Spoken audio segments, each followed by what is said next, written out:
And this is part 2 of building the Triton. Prepare yourself for more issues, more bullshit, and more learning. But first, my Triton.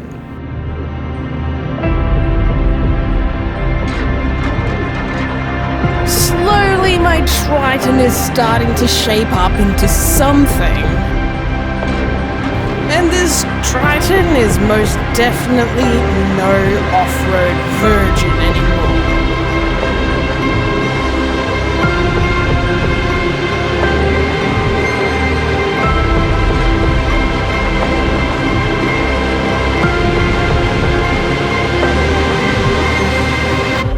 So, since last video, I have learnt much about four-wheel drives.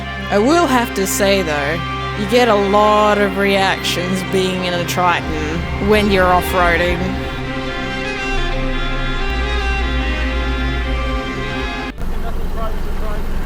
Nothing frightens. What's wrong with the Triton? Anyway, Dynamat has been installed in the car, further improving the overall audio quality with Dynamat.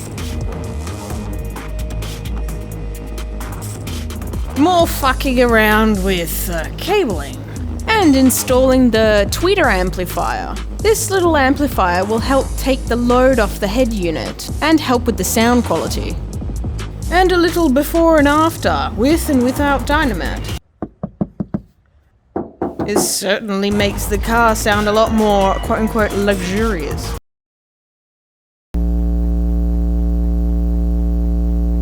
Nothing without going to a few car subwoofer shows in the big black Triton. Something that you definitely don't see every day.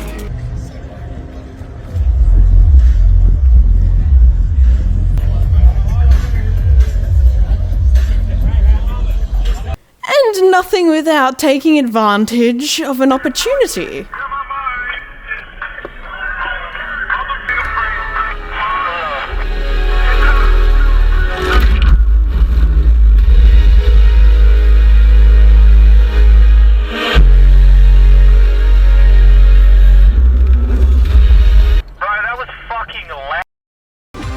I also bought some Mars headlights. I found a really cheap set of headlights with the rear tail lights, and it definitely improves the look of the car. But it didn't come without its own problems. The guy who sold it to me somehow lost the pins that connect to the stock wiring. I was wondering why the high beams didn't want to work. It took me a bit to realize when I took a closer look at it. And it was missing those dust caps at the back. And with a bit of creativity, I made my own pins because these things, for some reason, are impossible to find. And surprisingly, it works. Still works to this day. In the meantime, I also learnt how to restore headlights. There were a couple of scratches on those Mars headlights, so I decided it would be really satisfying to know how to make headlights pretty again. So, YouTube, Google, practice. Yes. And I learnt how terribly irritating it can be. Irritating issues like infinite orange peel no matter how I spray it. I mean, it's a long learning curve, but I got there. I learned how to deal with that. And in the end, just some minor scratches on it that I couldn't buff out because I was using really shit tools as well, but really not bad. Still holds to this day as well. And then the dreaded kangaroo. I didn't even have these headlights for not even 2 months. And then I hit a fucking kangaroo. And then it cracked the headlight housing. But I figured out a unique way to fix it.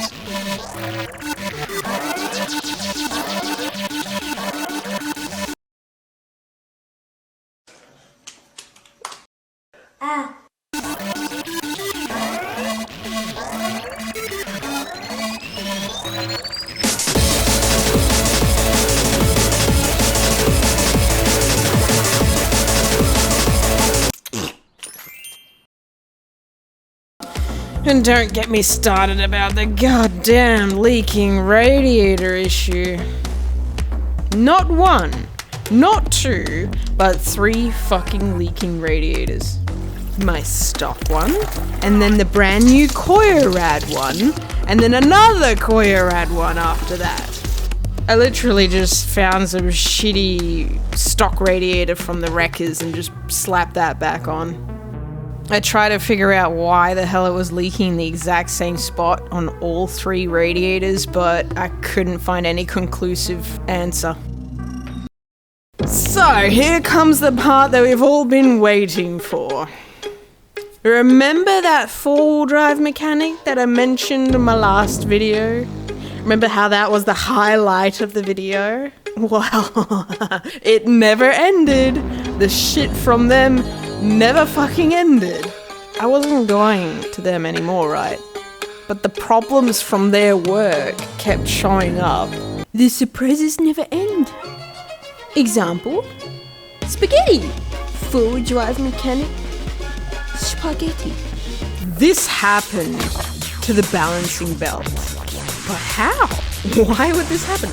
Why would their newly installed, well, not really newly installed, but it's been about a year and only about 40,000 kilometers by this point since they installed it. How the fuck did it snap and shred like spaghetti? All I did was give it the good old Italian tune-up.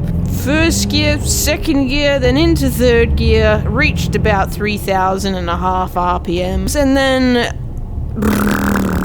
there was some crazy vibration that I started feeling. And we all thought it was just me being paranoid. It's just her, she's just fucking paranoid. It's just normal car vibrations. There's nothing wrong with it. Nah. Like a month later, I got a little curious when oh yeah, that's right, the fucking water pump. Yep, even the fucking water pump. Yep, 1 year after their work, the water pump decided to leak. I decided to take the little camera just to check down there, and then I'm like, I'm really curious about what's going on behind this timing belt cover. I wonder if that might have something to do with those weird vibrations that I feel. Oh, and then I took off the cover and discovered this. It's fucking crazy. The surprises never end with that 4-wheel drive mechanic, literally. I still keep finding shit.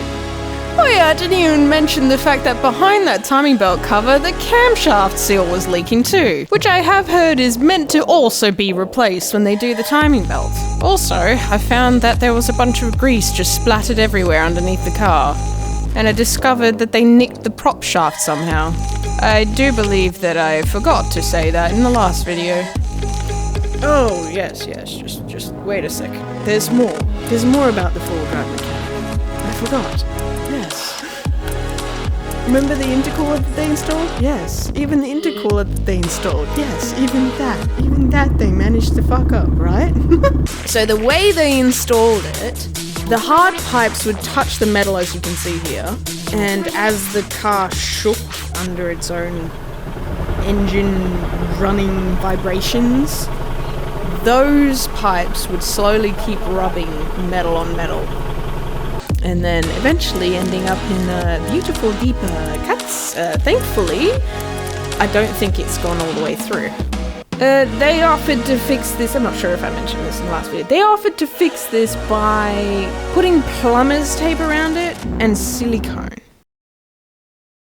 Oh yeah, that's another thing. I don't know what they did. I'm sorry, I just keep saying that there's another thing. I don't know what they did when they took off the manifolds to clean them, but whatever they did, after that, something's been leaking on the top there where the injector seals are. Not sure if it's the injector seals themselves. I mean, probably both. Not even sure if it might even have a boost leak there. Never found that out. That's not where it ends, by the way. Those clutch issues that I mentioned earlier, yeah, all of those squeaking and vibration issues, and I didn't even mention the shuddering. Yeah, the shuddering. The shuddering's not normal, by the way. Literally, as you would lift your foot up slowly to the biting point and it started to move, it would shudder the whole car. I only really grasped that when I would sit in other Tritons and not feel any of that shuddering.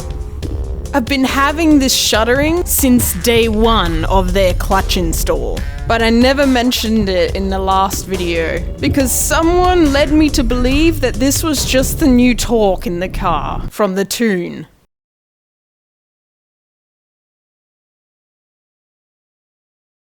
I also ended up installing a UHF radio, which I think I failed at because I think I put it too close to the heater where the coolant goes through or something like that, so it's hot.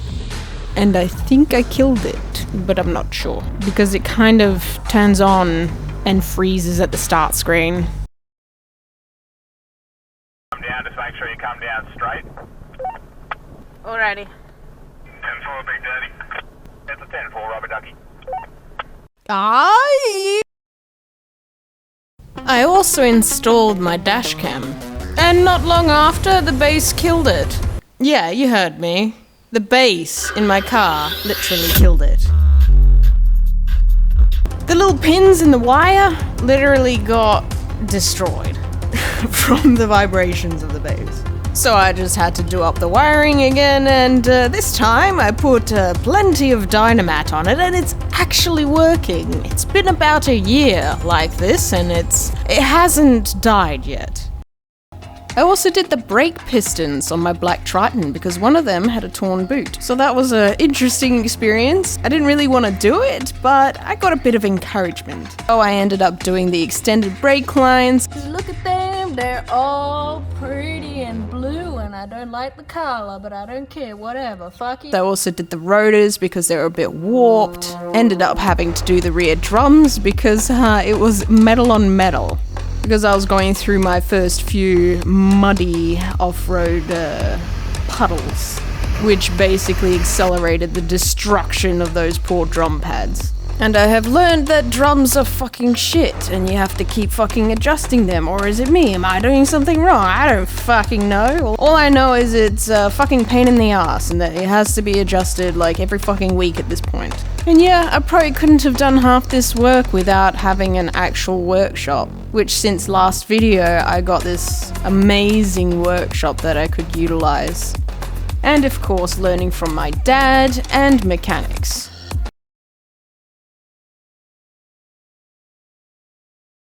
Remember from last video how I had that rear main and front main seal leak?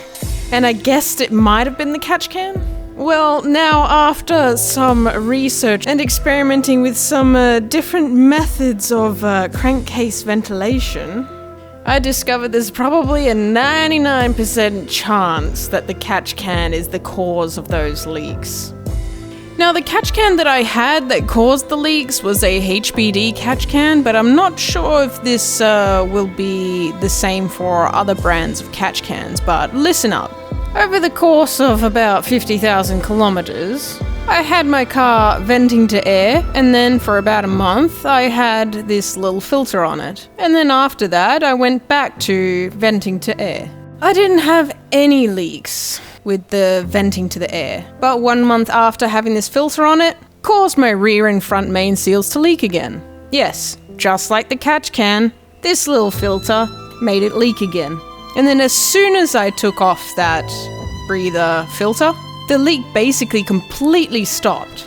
But after a little while, it started to leak again. So I decided to do a little experiment. I had a ProVent 200 catch can in this other Gray Triton. So I was curious to see how hard it was to blow through that ProVent catch can, and compare it with this little filter that made my seals leak again. And as you might expect, or not expect, it was harder to blow through the ProVent catch can than it was to blow through this little filter. So I'm just assuming here that my seals would have blown as well with a ProVent catch can.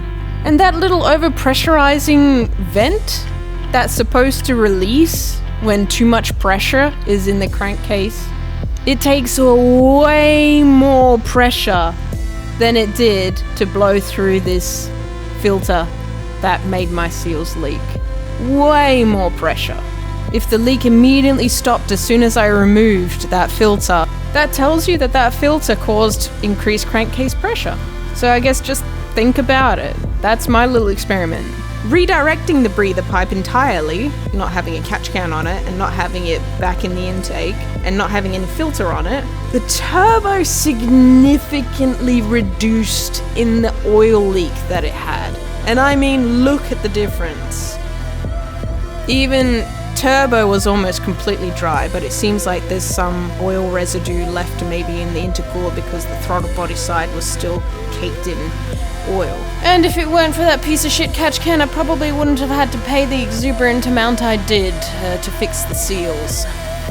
But what's interesting is that not everybody experiences these problems with these catch cans. Personally, I was thinking it's the age of the engine that makes it more susceptible to this increased crankcase pressure issue. But honestly, I'm not sure. This is my experience with my engine that now has around 300,000 kilometers on it, and I had these issues when it had around 260,000 kilometers on it. So I'm really curious if you guys have an engine with more than 200,000 kilometers on it and a catch can. Do you have any front main or rear main seal leaks? Oh yeah, that's right. I did some paint practicing on my car, and I've learnt how to somewhat clear coat and paint my car, even if it's a little bit scuffy. I decided to give painting my car a shot because I messed around with the headlights a bit, and I saw that it was it is scary, it is a bit finicky, but it will make the bonnet look a lot better if I actually repainted it. I was sick and tired of seeing that ugly sunspot, and I couldn't just clear coat it. I literally had to put another layer of black paint over it because it was fucking white for some reason. Even after I clear coated the bonnet, it has this weird issue where you can see embedded bug splatter and dirt and scratches that are just embedding like it's soft. The surface is weak. I heard that you're supposed to use 2K clear coat, which I didn't use on this bonnet. But the bonnet looks a lot better than it used to be, that's for sure.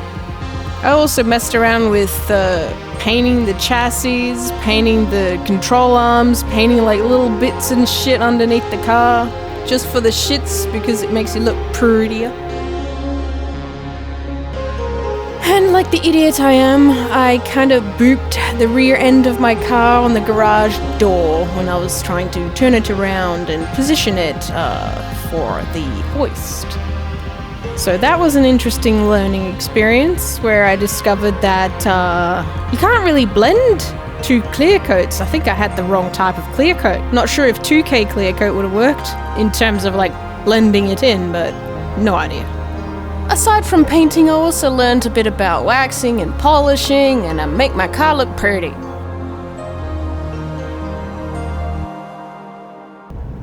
Oh, and you know all of that crazy tire issues that I was facing in the last video? Well, it kind of all boiled down to a faulty tire. And also the fact that people don't know how to balance tires. Yeah, it only took a year to figure out the issue.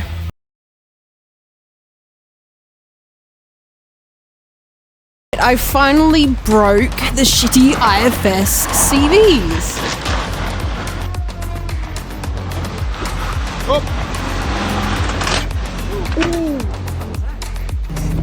And yeah, because I have no front locker and it's open diffs and it's a shitty IFS, yep, the CVs finally gave up. And I'm pretty sure these are the stock CVs, so they're at 300,000 kilometers. I have a whole separate video on that.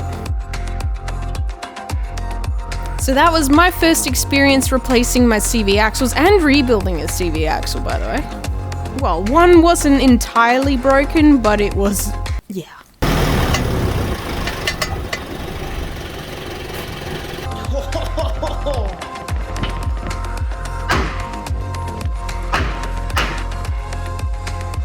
And the other one was just completely busted. So I ended up installing a stock CV from the wreckers and a new aftermarket CV, and we'll see which one lasts longer. Part in the workshop, and then I realized, did I miss the 29999 mark? No. Fuck yeah!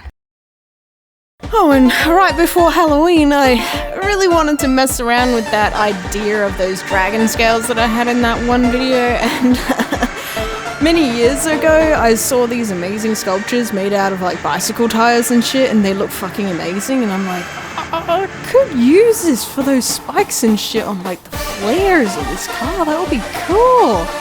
And I decided to just kind of scuffly, put this together, but it's not too bad. Enough of all the goddamn motherfucking issues. Time for some upgrades, finally, after all the fucking other bloody bullshit. A new airbox with a stainless steel Enjoy the raw first reaction.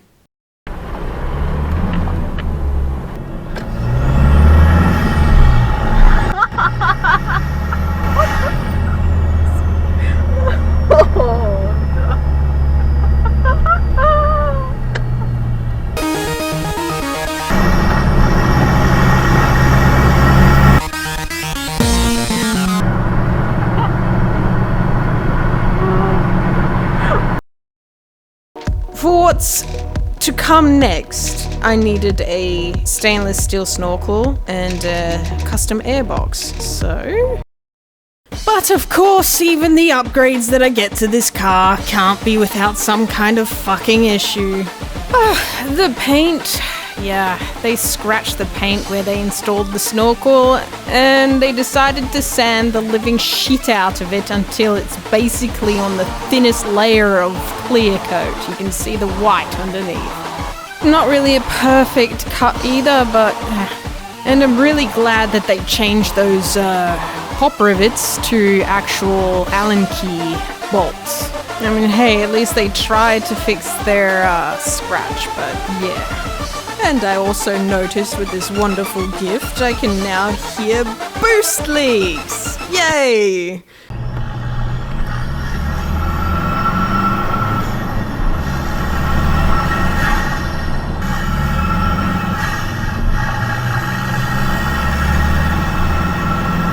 My Triton has a boost leak! And I didn't know about it the whole time that I didn't have this snorkel on for. Where's that boost leak coming from? I don't fucking know. That was never determined. That sucks.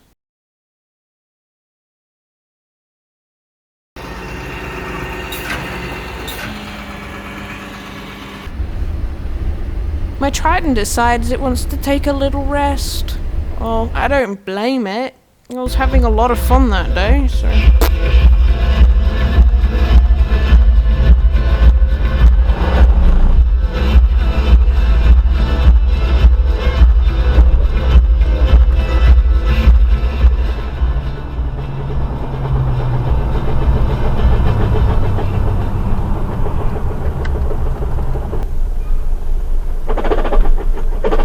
And that's when I wanted to mention I took off the gearbox and I saw the clutch and all of the work from that last 4x4 mechanic, and it was very interesting. Finally fulfilled my curiosity, finally fulfilled that bullshit of questioning and wondering what is wrong with the fucking clutch. Is it just me? Oh no, fuck no, it's definitely not fucking me.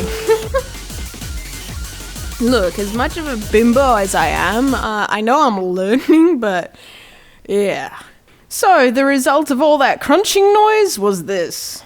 Third gear is apparently absolute shit in these Tritons. Whilst I was working on the gearbox, I discovered this as well. Well, it looks like me are fucked up on the fucking bolts. They stripped yet another bolt. Well, now all you do is have to deal with that cancerous piece of crap right there. But yes, this is what happened to the clutch. See the rough surface, the few spots that are on it. Basically those shuddering issues that I was experiencing from day one, that was an indication that the clutch was fucked. Since then.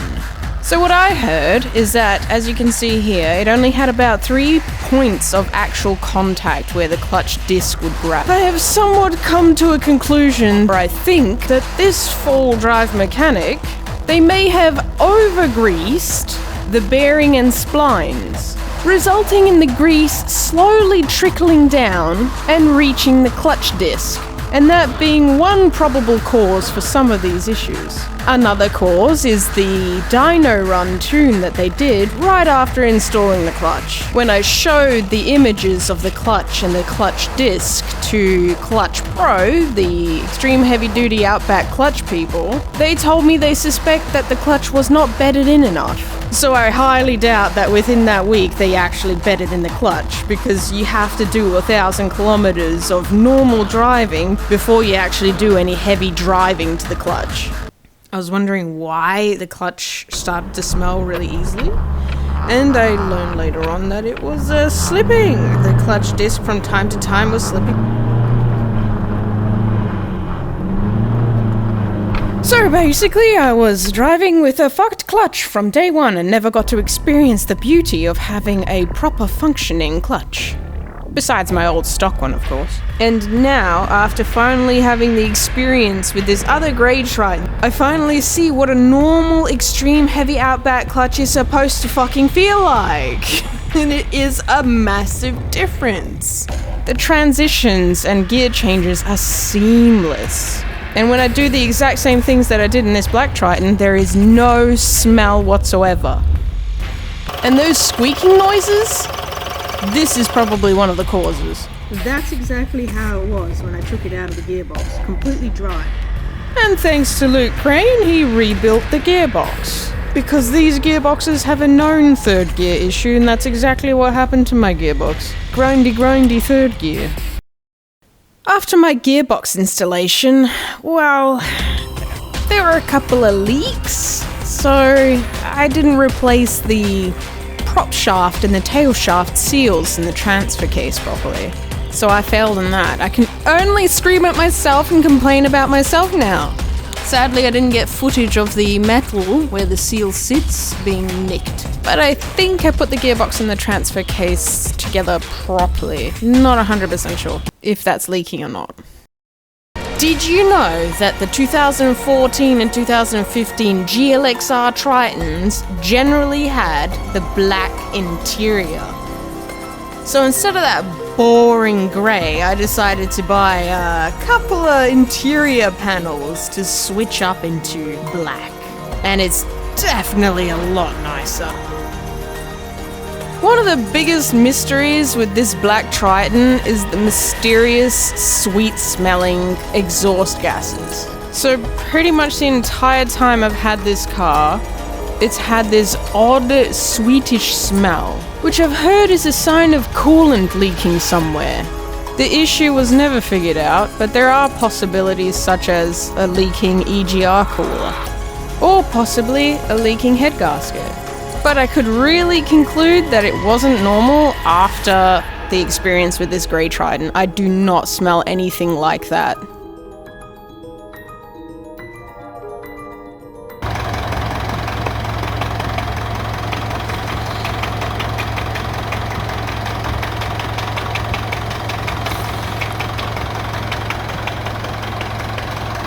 Yep, that was that Gray Triton's old engine.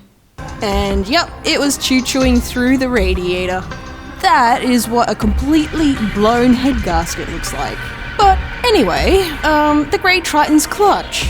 This was another massive learning opportunity for me. And just for comparison, you can see what the Gray Triton's old clutch used to look like. And even the disc has even wear, unlike what mine had. The entire engine was replaced by Mitsubishi. And even they managed to fuck up. Their clutch installation squeaks, of course, but not in the same way. And the thermostat housing leaks. This is all within the job of their engine replacement. So the shitty mechanic jobs never cease, no matter what. I've also done a bit of work on the car myself, fixed the brakes up, the brake piston, just like my Black Triton. And check all your ball joints. Check your goddamn CV boots as well and CVs. It's really surprising at how many Tritons I've seen with split CV boots already, or stuffed ball bearing boots. Check your brake piston boots too. When fixing the CV on the Gray Triton, I literally used the random parts from my Black Triton CVs on the CV from this Gray Triton. If you suspect that there might be an issue with your Triton, check the codes and check the sensors. Even in this Gray Triton, no codes were present, but when I replaced the boost solenoid and the MAF sensor, it made a massive difference. I messed with swapping out the different sensors and seeing which one made the biggest difference with the boost. Not to mention this Gray Triton had a fucked turbo actuator that stayed, I think it's closed. It stayed closed. It was literally stuck. It was like physically stuck closed. But the fins on the turbo are a little chewed up, which is probably from the turbo actuator being stuck in the closed position. And be aware that dealerships will lie to you. They told me my starter motor was bad. I suspected it was just the goddamn battery being a little discharged. But no, I was forced to get a aftermarket starter motor, and once I got this one back, I did a little test, and as you can see, it works absolutely fucking perfectly fine. So what a fucking waste of money that was. Not to mention the absolute nightmare that the wiring was in this Gray Triton.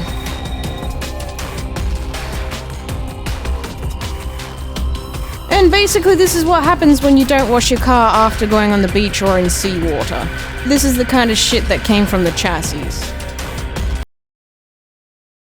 I also messed around with the Patrol. I took the rear diff out because it was stuffed and making noises, and that was a really interesting experience. All while my Black Triton was on the hoist, when I took its gearbox out. I also did the brakes and the rotors on the Patrol.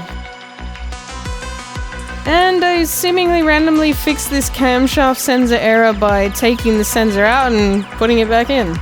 Fucking Patrol shit.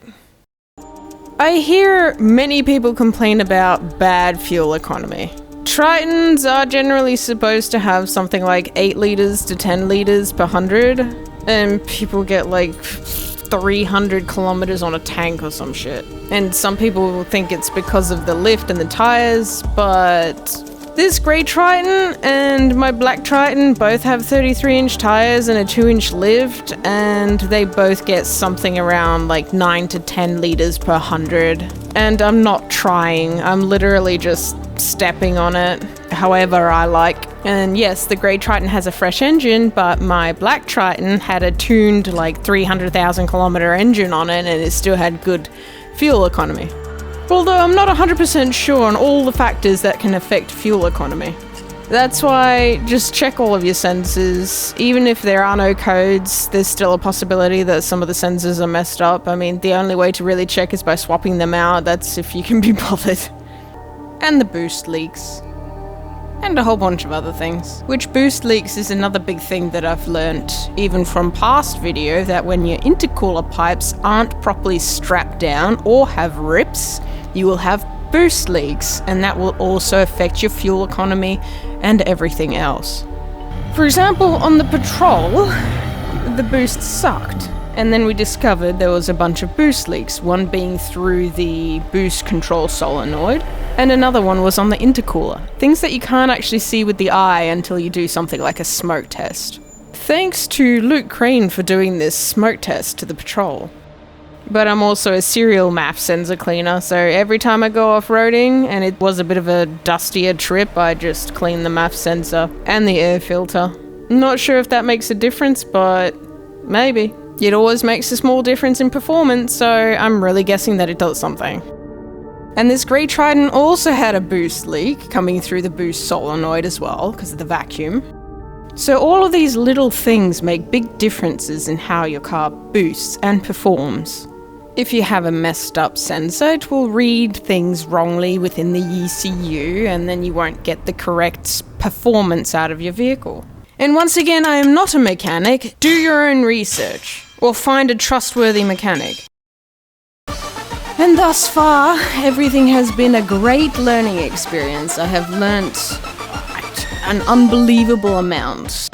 the gearbox was by far the biggest thing I've ever done. That was mad. Both taking it down and reinstalling it. That was an experience. It is a bit of a learning curve. You do bump into a couple of things here and there, but still better than having to deal with mechanics and paying through the fucking roof for shoddy jobs. And it's really useful to know this because I broke my CVs off-roading and that's going to be a constant thing with these IFSs, so now I know how to replace it and not pay an exuberant amount for a mechanic to do it. And knowing how to diagnose shit. It's a huge advantage to know your shit. And once again, I cannot thank Luke Crane enough for all of his teachings and help. Thank you, O Sir Triton Master, for your teachings. So just as last video, go ahead and visit his Facebook group, the West Coast Triton Club. And no, this video is not sponsored by him or anybody else. It is purely 100% my opinions and my experience. And of course the learning from my dad and mechanics like Luke Crane.